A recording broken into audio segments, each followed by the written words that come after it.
Hi my dear students, welcome back to Hindi class. നമ്മൾ ഇന്ന് lesson 5 അക്ഷരോഗ മഹത്വ എന്ന ലെസണിന്റെ നമുക്ക് വർക്ക്ബുക്ക് നോക്കാം. Okay, page number 21. निम्नलिखित प्रश्नों के उत्तर लिखिए. फर्स्ट क्वेश्चन, इतिहास कब से आरंभ हुआ? मानव कब सभ्य कहा जाने लगा? അതായത് ഇതിഹാസ് എപ്പോഴാണ് ആരംഭിച്ചത്? फर्स्ट क्वेश्चन आंसर, अक्षरों के खोज के बाद. इतिहास कब से आरंभ हुआ? अक्षरों के खोज के बाद. आंसर മാത്രം നിങ്ങൾ എഴുതിയാൽ മതി കേട്ടോ. നെക്സ്റ്റ് വൺ, പ്രാഗൈതിഹാസിക് കാൽ किसे कहते हैं? എന്തിനാണ് പ്രാഗൈതിഹാസിക് കാൽ എന്ന് പറയുന്നത്? इतिहास के आरंभ होने के पहले काल मीन्स इतिहास के आरंभ होने के पहले काल. नेक्स्ट, अक्षरों की खोज कब हुई? अक्षरों की खोज से हम क्या जान पाए हैं? अक्षरों की खोज 6000 साल पहले. अक्षरों की खोज से हम अपना विचार और हिसाब किताब लिखकर लिखने लगा. അതായത് അക്ഷരങ്ങളുടെ അന്വേഷണം 6000 साल पहले 6000 വർഷങ്ങൾ 6000 ഇയേഴ്സിന് മുൻപാണ് നടന്നത്. अक्षरों की खोज से हम अपना विचार और हिसाब किताब, അതായത് അക്ഷരങ്ങളുടെ കണ്ടുപിടുത്തത്തിന് ശേഷം നമ്മുടെ എന്താണ് ചിന്തകളൊക്കെ എഴുതാൻ തുടങ്ങി. മനുഷ്യരുടെ ചിന്തകളെല്ലാം അവർ എഴുതി വെക്കാൻ തുടങ്ങി. നെക്സ്റ്റ് ക്വസ്റ്റ്യൻ, മാനവ ജാതി का विकास तेजी से कब हुआ? മനുഷ്യന്റെ ആ ഒരു വികാസ് ഡെവലപ്മെന്റ്സ് എങ്ങനെയാണ് സ്പീഡിൽ എപ്പോൾ നടന്നു?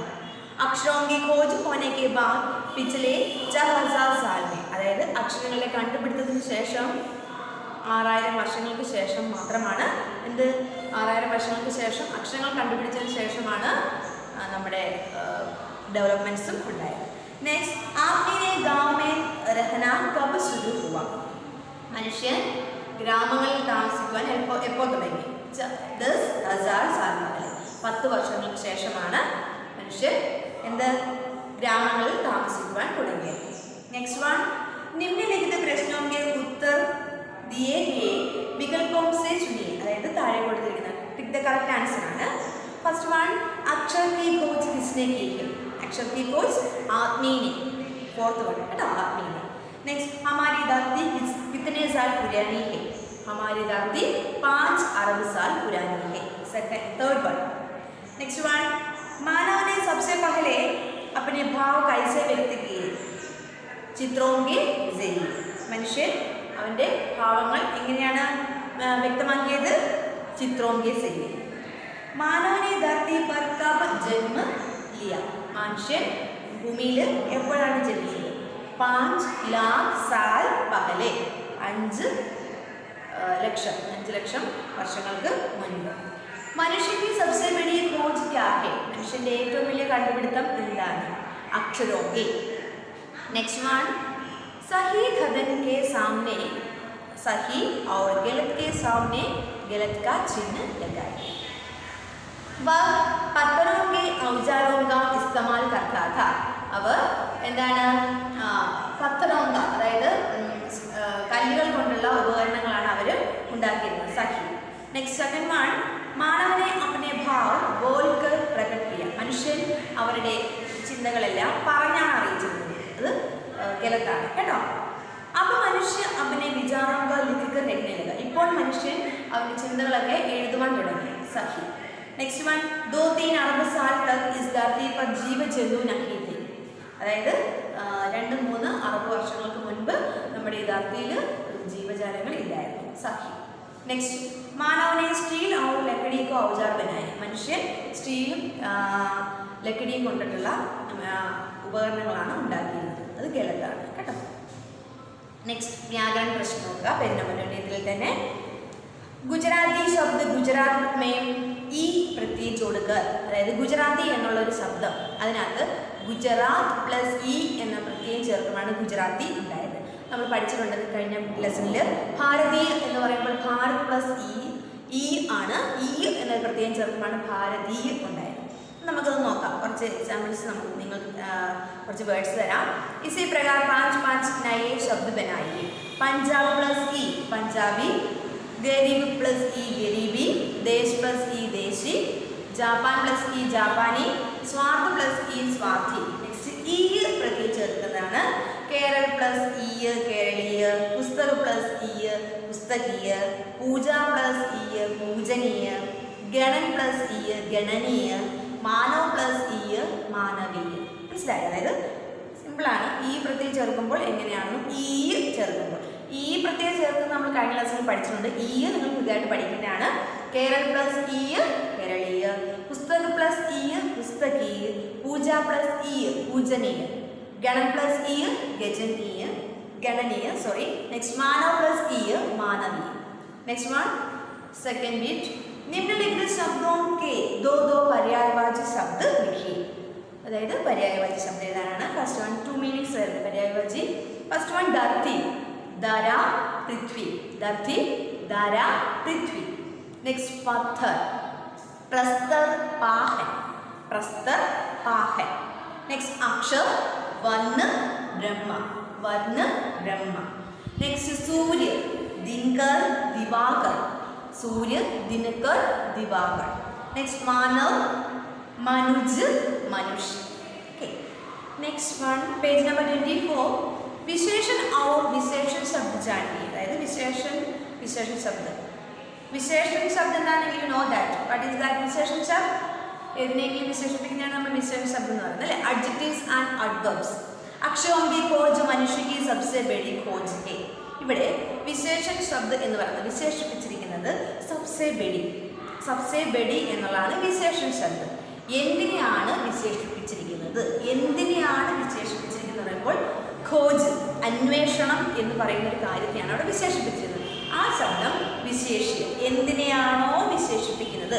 സുന്ദരിയായ ഒരു പെൺകുട്ടി, അതായത് സുന്ദർ ലഡ്കി എന്ന് പറയുമ്പോൾ അവിടെ സുന്ദർ എന്ന് പറയുന്ന വിശേഷൺ ശബ്ദവും ലഡ്കി എന്ന് പറയുന്നത് വിശേഷ്യവുമാണ്. കാരണം ആ ലഡ്കി എന്ന കുട്ടീനെയാണ് വിശേഷിപ്പിക്കുന്നത്. ലഡ്കി എന്നുള്ളൊരു നൗണാണ് അവിടെ വിശേഷിപ്പിച്ചിരിക്കുന്നത്. സോ അത് വിശേഷ്യൻ. ദെൻ എന്തുകൊണ്ടാണ് വിശേഷിപ്പിക്കുന്നത്? അത് വിശേഷൻ. യുനോ.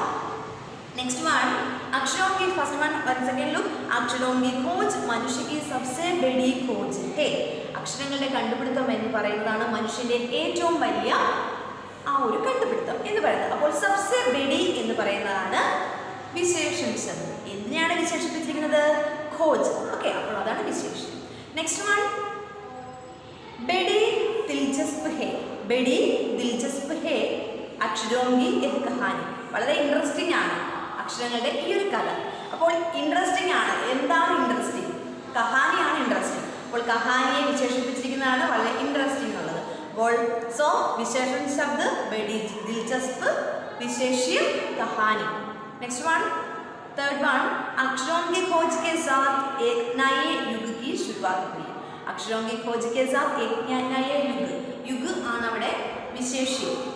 വിശേഷിപ്പിച്ചിരിക്കുന്നത് എങ്ങനെയാണ്? യുഗത്തിനെ വിശേഷിപ്പിച്ചിരിക്കുന്നത് എങ്ങനെയാണ്? പുതിയ ഒരു യുഗം എന്നാണ് വിശേഷിപ്പിച്ചിരിക്കുന്നത്. അപ്പോൾ നയയാണ് അവിടെ വിശേഷൻ, വിശേഷ്യ, യുഗ്. നെക്സ്റ്റ് വൺ ആജ് കി ഭാരതീയ ലിപിയോं की माता एक ही है. അവിടെ ഭാരതീയ, അതായത് ഇന്നത്തെ ഭാരതീയ ലിപികളുടെ അമ്മ എന്ന് പറയുന്ന മാത എന്ന് പറയുന്നത് ഏകാണ്, ഒരാളാണ്.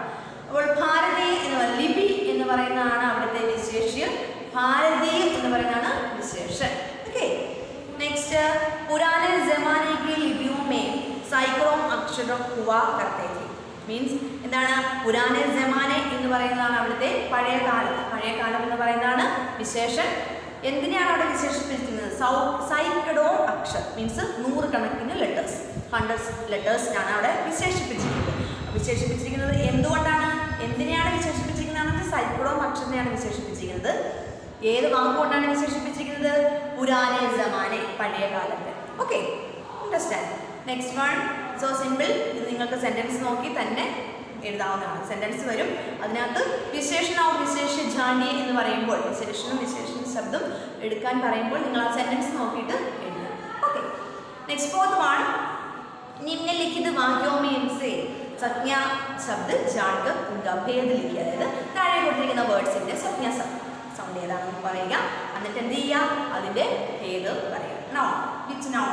पुराने ज़माने लोग सचमुच सही सोचते थे. पुराने ज़माने के ലോകാണ് അവിടുത്തെ നൗൺ. ലോകം എന്ന് പറയുന്നതാണ് അവിടുത്തെ സംജ്ഞ, അതാണ് നൗൺ. ഏത് ഭേദം എന്ന് പറഞ്ഞാൽ അത് ജാതിവാചകമാണ്. എന്ന് വെച്ചാൽ ജാതിവാചകം എന്ന് പറഞ്ഞാൽ എന്താണ്? സംജ്ഞയിൽ തന്നെ പല ഭേദങ്ങളുണ്ട്. ജാതിവാചകമുണ്ട്, വ്യക്തിവാചകമുണ്ട്. ഒരു കൂട്ടം അതിനെയാണ് നമ്മൾ ജാതിവാചകം എന്ന് പറയുന്നത്. അതായത് ഒരു കമ്മ്യൂണിറ്റി ആയിട്ടുള്ളത്, അതായത് ഒരു കൂട്ടമായിട്ടുള്ളതിനെയാണ് നമ്മൾ ജാതിവാചകം എന്ന് പറയുന്നത്. നെക്സ്റ്റ്, ആദ്മീനെ ഗാവോങ്കോ ബസാന ശുരുക്കിയ. മനുഷ്യൻ ഗ്രാമങ്ങളിൽ താമസിക്കുന്നതാണ്. അവിടെ ഗാവ് എന്നുള്ളതാണ്, ഗാവോം എന്നുള്ളതാണ് അവിടുത്തെ സംജ്ഞ. ജാതിവാചക പേര് തന്നെയാണത്. നെക്സ്റ്റ്, ദുനിയാമേം അബദ കറോടോ പുസ്തകയും ചപ് ചുക്കി ഹേ. അതിൽ പുസ്തകയും ആണ് അവിടുത്തെ നൗൺ സംജ്ഞ. ഓൾറെഡി ജാതിവാചക സംജ്ഞ തന്നെയാണ്. ഓക്കെ, നെക്സ്റ്റ് ലാസ്റ്റ് വൺ, സൂര്യ കാ ചിത്ര ബൻ ജാതാ ഹേ. സൂര്യ എന്ന് പറയുന്നത് അതാണ് അവിടുത്തെ സംജ്ഞാ ശബ്ദം. അവിടുത്തെ ഭേദ് എന്ന് പറയുന്നത് വ്യക്തിവാചകമാണ്. അതായത് സൂര്യ എന്ന് പറയുന്നത് ഒരു വ്യക്തി, ഒരു പേഴ്സണാണ്, അതുകൊണ്ട് വ്യക്തിയാണ്. അതുകൊണ്ട് അവിടുത്തെ എന്താണ്? അത് വ്യക്തിവാചകം. ഓക്കെ, ഇത്രയും നമ്മൾക്ക് ഈ ഒരു ലെസണിൻ്റെ ഗ്രാമർ പോർഷൻസ് ഇത്രയും പഠിച്ചാൽ മതി. എല്ലാവർക്കും മനസ്സിലായെന്ന് വിചാരിക്കുന്നു. Okay children, see the next class. By.